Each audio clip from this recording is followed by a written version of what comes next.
Decision 94. The race for U.S. Senate. You know who Mitt Romney is? Sorry.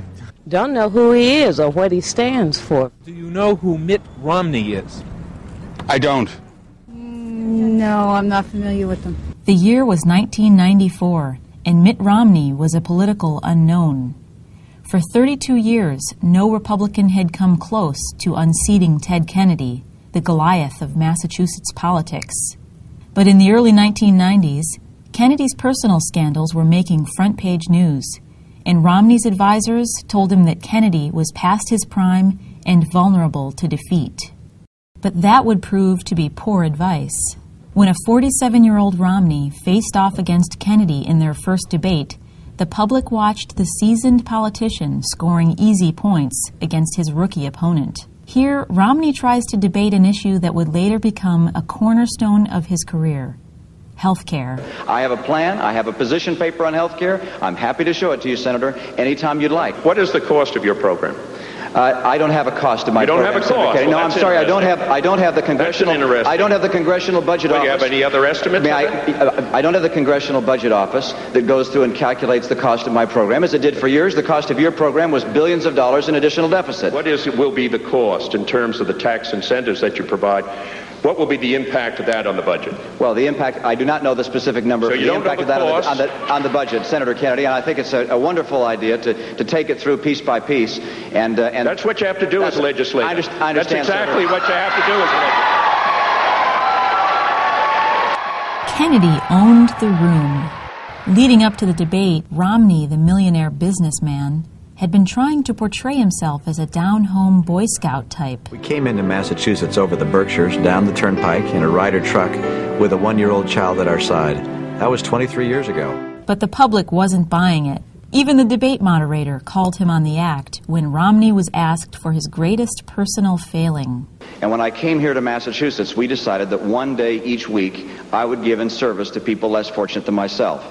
I've spent hours and hours, hundreds of hours in hospitals across the state, from Worcester to Boston, working with sick people, talking to them, consoling them. Mr. Romney, can I interrupt you? This was a question about your greatest personal failing. My greatest...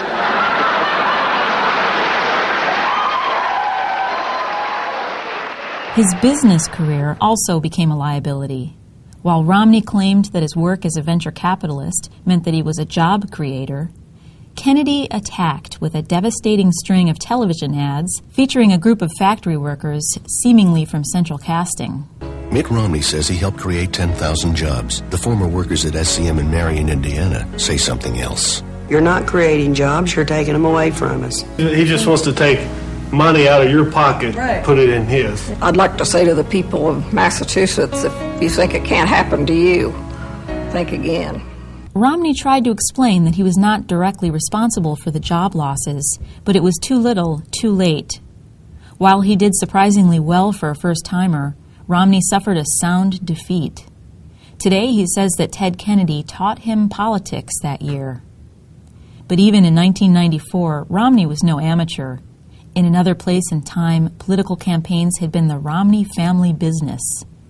In 1962, when Romney was 15, his father, the passionate George Romney, ran for governor of Michigan and was often accompanied on the trail by his youngest son. When I was involved in my dad's campaigns, it was very much of a learning experience. I knew very little, and he was teaching me.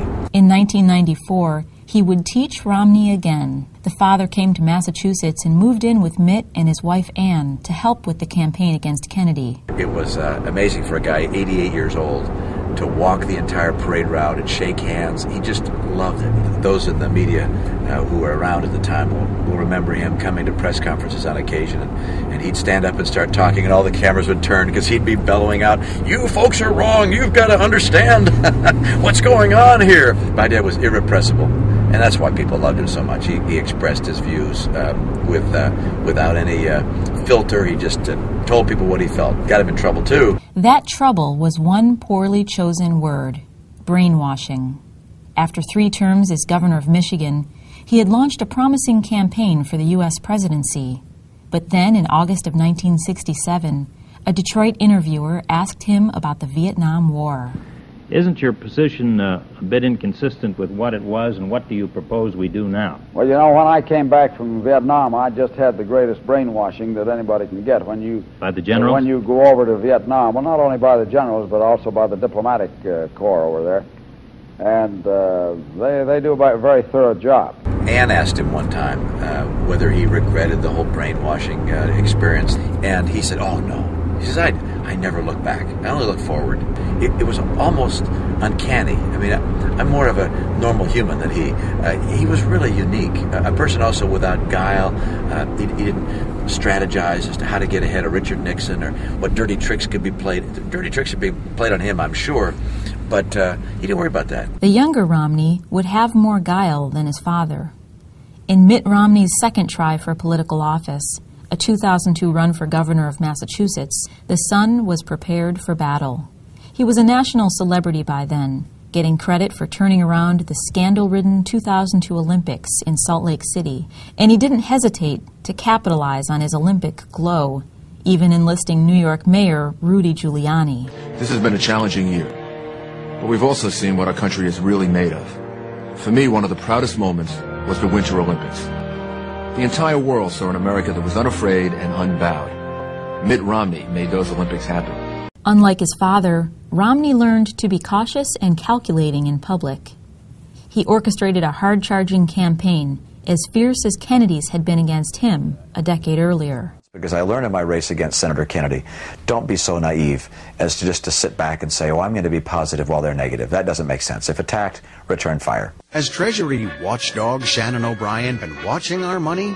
This time it was Romney's television ad about his opponent, State Treasurer Shannon O'Brien, that dealt the devastating blow. What did Shannon do as watchdog?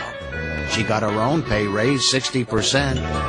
And he followed up in person. The flustered rookie of the 1994 debate was replaced by a self-assured and unrelenting contender. The Treasurer's office has seen her raise her own salary by $45,000. It's seen her... I'm sorry, what's the number then? You lobbied for and got a $45,000 pay increase. Is that right or wrong? That's wrong. I did not raise my own. You lobbied for a salary increase and took a salary increase of $45,000. Is there something I've said that's wrong? Romney pulled off a solid win against O'Brien. And exactly 40 years after his father became Governor Romney, Mitt did the same. He had become a practiced politician, some would say a permanent candidate. A mere 6 months into his governorship, Mitt Romney's bid for the White House began to take shape.